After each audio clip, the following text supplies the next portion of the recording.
తాను దివ్యాంగునన్న భావన ఏనాడు తనకు కలగలేదు. ఆత్మవిశ్వాసాన్ని మెండిగా పెంచుకొని అంగవైకల్యాన్ని సైతం సహించాడు. తాను ప్రభుత్వ కొలువు సాధించాలన్న లక్ష్యాన్ని సాధించాడు. అతని కళ సాకారం చేసుకునేందుకు 5 సంవత్సరాలు కఠోర దీక్ష చేశాడు.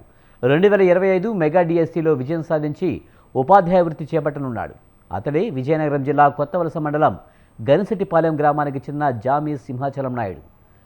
బాబాయ్ నరసింగరావు ఇచ్చిన స్ఫూర్తితో ఎడమకాలితో రాయడం నేర్చుకున్నాడు. 1 నుంచి 10వ తరగతి వరకు ప్రభుత్వ పాఠశాలలో చదువు సాగించాడు. ఇంటర్, డిగ్రీ, బీఈడీ కొత్త వలసలో ఓ ప్రైవేట్ కళాశాలలో పూర్తి చేశాడు. 2025 మెగా డిఎస్సిలో 360 ర్యాంక్ సాధించాడు.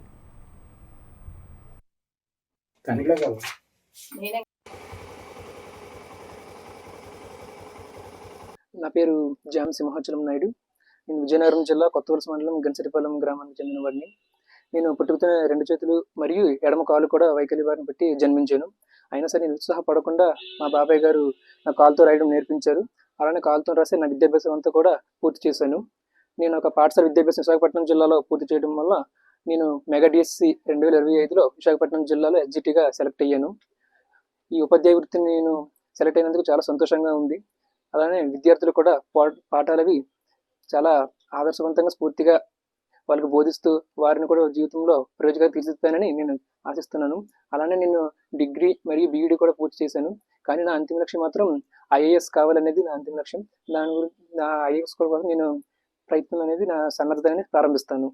అంతేకాకుండా నేను దివ్యాంగుని అయినా సరే నా తల్లిదండ్రులైనా, కుటుంబ సభ్యులు, స్నేహితులు అందరూ కూడా నన్ను ఏ రోజు కూడా నిరాశపరచకుండా నిరంతరం ప్రోత్సహించి నన్ను జీవితంలో ఒక ఉన్నత స్థానాలు ఉండేలా కోరుకుని నన్ను ప్రోత్సహించారు. ఈ రోజున వారి మాట నేను నిలబెట్టుకోవడం చాలా సంతోషంగా ఉంది. జామి సన్యాసరావు శ్యామలమ్మలకు సింహాచలం నాయుడు పుట్టుకతో 2 చేతులు, 1 కాలు పనిచేయకుండా జన్మించాడు. బిడ్డ అంగవైకల్యాలు చూసి తల్లిదండ్రులు కుమిలిపోకుండా అతనిని ఎంతో అల్లారుముద్దుగా పెంచారు. ప్రభుత్వ కొలువు సాధించాలన్న లక్ష్యంతో సింహాచలం నాయుడు ఒడిదుడుకులను తట్టుకుంటూ కుటుంబానికి భారం కాకుండా కష్టపడి చదివాడు. ఎడమకాలు పూర్తిగా సహకరించకపోయినప్పటికీ రాయడం నేర్చుకుని పబ్లిక్ పరీక్షలు సైతం బొటనవేలు సాయంతో రాసి అన్నిటా ర్యాంకులు సాధించాడు.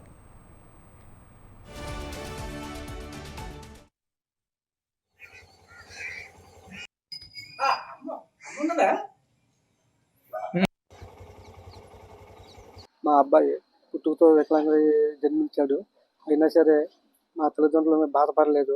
వాడిని ఏదో రకంగా చదివించి ప్రయోజకులు చేయాలని మా కోరిక. ఇప్పుడు మెగా డిఎస్సి వల్ల 2025 మెగా డిఎస్సి వల్ల విశాఖ జిల్లా చెందిన 320 ర్యాంకు సాధించి ఉపాధ్యాయ వృత్తి సాధించాడు. అయితే ఈ ఉపాధ్యాయ వృత్తి మారుమూల ప్రాంతాల్లో ఎక్కడో ఇవ్వకుండా అందుబాటులో దగ్గరలో ఇచ్చే ట్రాన్స్పోర్ట్ను దగ్గరలో ఇచ్చే మా అబ్బాయిని దగ్గరుండి సపోర్ట్ శుభ్రంగా చెప్పుకుంటాడు. అందువల్ల ప్రభుత్వం వారు దయచేసి ఈ విన్నపాన్ని మీరు చేస్తారని ప్రభుత్వం వారు తల్లిదండ్రులు వ్యవసాయ కూలీలు, పెద్దగా ఆస్తిపాస్తులు లేకపోయినప్పటికీ కొడుకుని తీర్చిదిద్దాలన్న సంకల్పంతో తల్లిదండ్రులు సింహాచలం నాయుడికి పూర్తి సహాయ సహకారాలు అందించారు. కొడుకు కష్టాన్ని చూసి మధ్యలో వదిలేయకుండా నాయుడికి స్ఫూర్తినిస్తూ తన లక్ష్యం చేరుకునేందుకు తల్లి అందించిన సహకారం మరువలేనిదని సింహాచలం నాయుడు కన్నీటి పర్యంతమయ్యాడు.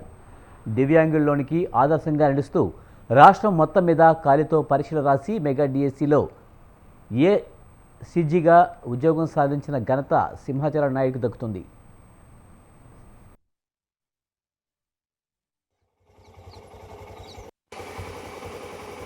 కుర్రోడు జామి సింహాచలం నాయుడు తల్లిదండ్రులు ఆ కుర్రోడు చదువుతాడు, తల్లిదండ్రులు ఎలా చదువుతాం అన్నా సరే ఆ తల్లిదండ్రులు సహకరించి కుర్రోడిని డిగ్రీ వరకు చేయించి టీచర్ ట్రైనింగ్ కూడా చేయించారు.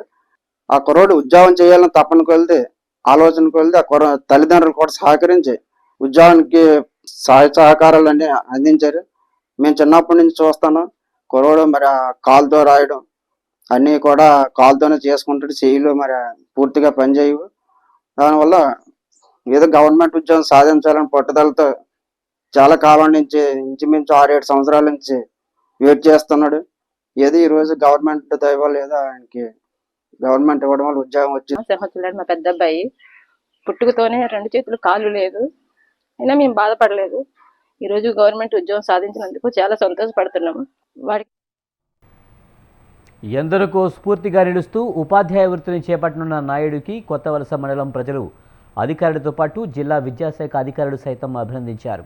ప్రస్తుతం విశాఖ జిల్లాలో ఎస్జిటిగా ఎంపికయ్యాడని, తన కొడుక్కి వసతులు సౌకర్యాలు ట్రాన్స్పోర్ట్ దగ్గరగా ఉన్న పాఠశాలలను ప్రభుత్వం కేటాయించాలని తల్లిదండ్రులు కోరుతున్నారు.